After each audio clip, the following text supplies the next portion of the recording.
By using colors, we can communicate a message, set a mood, enhance what is important, and make an image more interesting and appealing.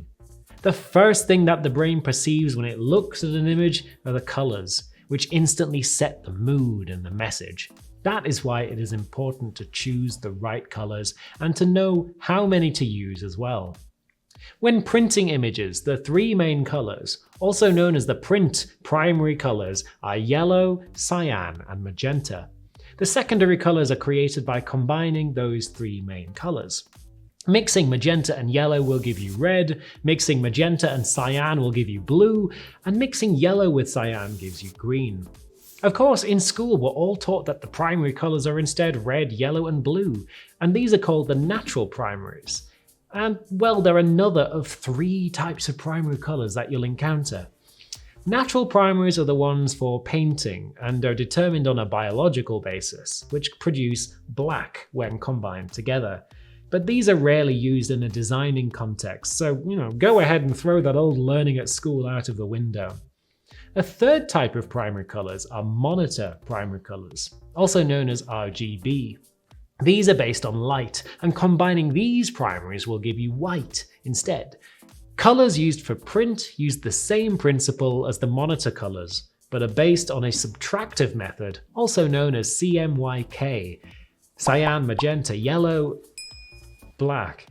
To produce the varying colors, the subtractive primaries are applied together in varying amounts. The color wheel is an important element in design that artists and designers alike will hugely benefit from learning. It's a visual representation of the primary and secondary colors and their chromatic relationship with each other. By dividing the wheel in half, you can find two categories: warm colors and cold colors. Each color has an opposite color on the wheel.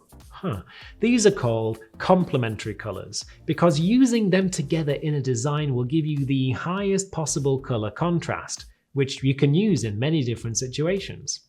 For example, orange and blue are often used together to create a contrast between warm and cold, or to create a contrast between light and shadow, using orange as the light and blue as the shadow. Some colors don't really work together, and combined can create a confusing message or boring image.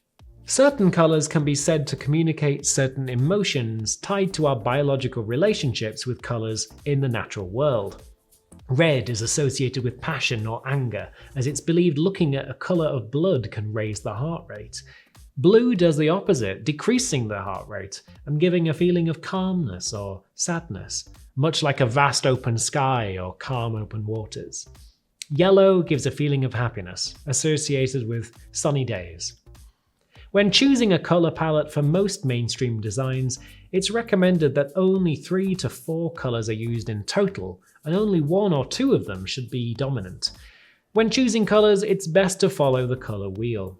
You can choose either complementary colors to create contrast, colors that are in close proximity to each other, or a palette of warm and cold colors, all depending on your subject. Lastly, we will consider texture. So texture is the physical quality of a surface, and using different materials will give different textures. Fine artists experiment with different textures as a way to harness emotions, just like different colors and shapes. However, in the world of graphic design, we use visual texture, which is basically the illusion of a real texture on a two-dimensional surface. Using visual textures can add complex detail into your composition. And, much like using shapes or lines, textures can also be used to attract or repel interest to an element.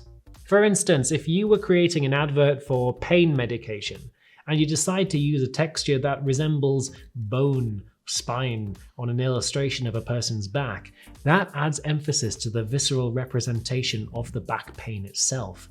It makes sense to put spines as a symbol of pain, because touching spines in real life will cause pain. Texture is also used to create a rhythm or a motif, because naturally the eyes search for similarities within the composition. It also adds richness and depth to an image, and can allow the eye to linger on your graphics.